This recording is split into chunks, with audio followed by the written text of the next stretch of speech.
than 24 hours. The Great Getaway. A record-breaking holiday travel season. Federal charges in CEO killing. You can bet your bottom dollar the federal case is going to take precedent.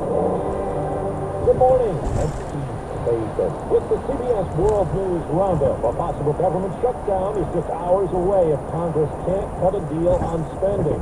CBS's Scott McFarlane reports a plan supported by President-elect Trump was shot down when dozens of members of his own party turned against it. The bill is not passed. Trying to escape a federal government shutdown ahead of the holidays, Congress instead slammed into a dead end. We will regroup and we will come up with another solution after President-elect Trump and billionaire Elon Musk, who's been tasked with cutting government spending, blew up a compromise plan both parties supported. House Republicans tried a different plan last night, still including billions of dollars in disaster aid for hurricane-devastated communities, but cutting priorities for Democrats, including health programs. And the new bill included Trump's demand to raise the nation's debt ceiling for 2 years.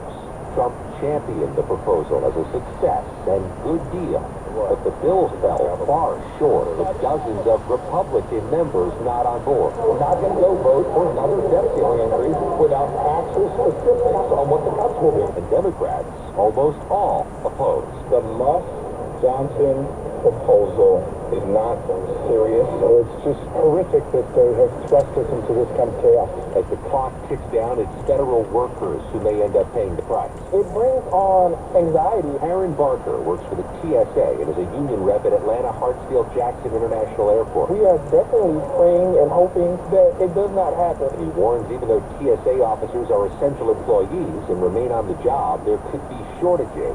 It could be very bad. If it gets to a point where TSA workers have to choose between, am I going to feed my children, put gas in my car, or come to work because they're without a paycheck, that's definitely going to affect the way passengers travel. Millions of us have already begun the effort to get to a holiday destination. CBS's Chris Van Cleve tells us weather is a factor in some places. The end-of-the-year holiday travel rush got off to a distinctly wintry start for flyers in Minneapolis. A December snowstorm delayed more than 500 flights.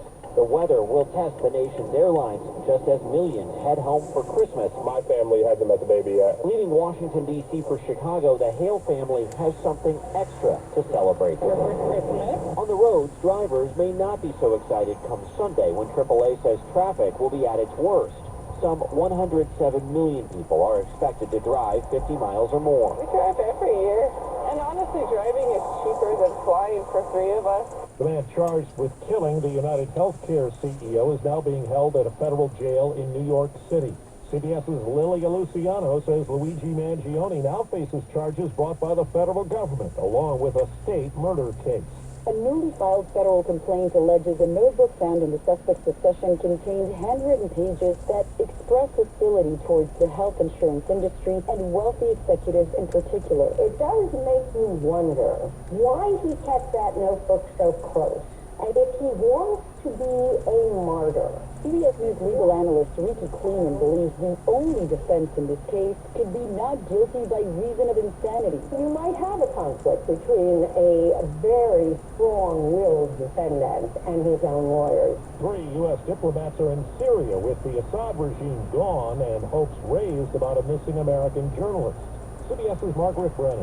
One of their missions is to uncover any information about the fate of Austin Tice, as well as an American doctor, Majid Kamomaz, who disappeared in 2017, as well as any U.S. citizens who have disappeared under the Assad regime. U.S. officials say deportations during the fiscal year that ended in September were double what they were 1 year earlier.